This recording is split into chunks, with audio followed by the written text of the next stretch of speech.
Sa mga mahilig bumili ng tinging gamot sa maliliit na tindahan, nagbabala ang Food and Drug Administration tungkol sa naglipa ng pekeng paracetamol.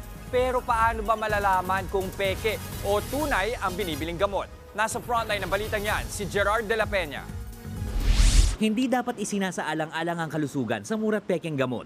Yan ang paalala ng Food and Drug Administration sa gitna ng naglipa ng pekeng paracetamol na hango sa isang sikat na brand.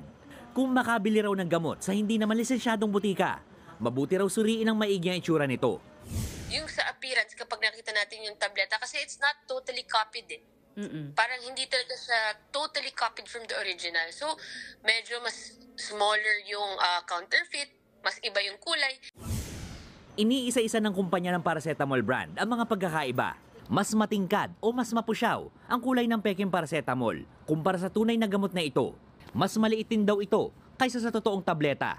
Kapansin-pansin din daw na dotted ang pattern sa pakete imbes na diamond. Magdalawang isip na rin daw kapag napansing malinaw ang company seal sa pakete nito. Dapat ay textured ang pagkakaimprenta nito. Ibig sabihin, dapat nakikita lamang ito ng malinaw kapag tinitingnan sa isang anggulo. Kung sakali namang gayang-gaya raw ang packaging at itsura ng gamot, mas mainam na raw na uminom lang ng gamot mula sa mga lehitimong butika imbes na sa maliliit na tindahan. Ang pinaka-advice na lang namin is bumili na lang doon sa FDA licensed establishment or drugstore. Yung mga sari-sari store kasi hindi po yan approved drugstores ng FDA. Aminado ang FDA na mahirap ding malaman kung tunay nga o peke ang gamot pagkatapos inumin. Kahit daw kasi ang lehitimong gamot ay may side effect, depende sa kondisyon ng umiinom.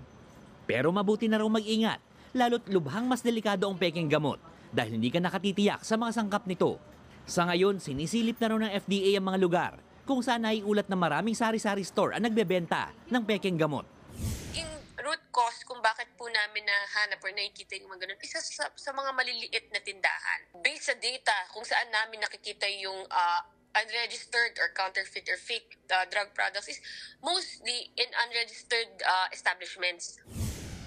Babala ng FDA, ang mga mahuhuling nagbebenta ng pekeng gamot ay maaaring patawan ng hanggang 500,000 pesos sa multa at hanggang 10 taong pagkakakulong. Nagbabalita mula sa Frontline, Gerard de la Peña, News 5. Mga kapatid, Jess De Los Santos po, huwag magpauli sa mga umaaksyong balita at napapanahong issue sa bansa. Para sa mas malawak na balitaan, mag-subscribe at mag-follow sa social media pages ng News 5.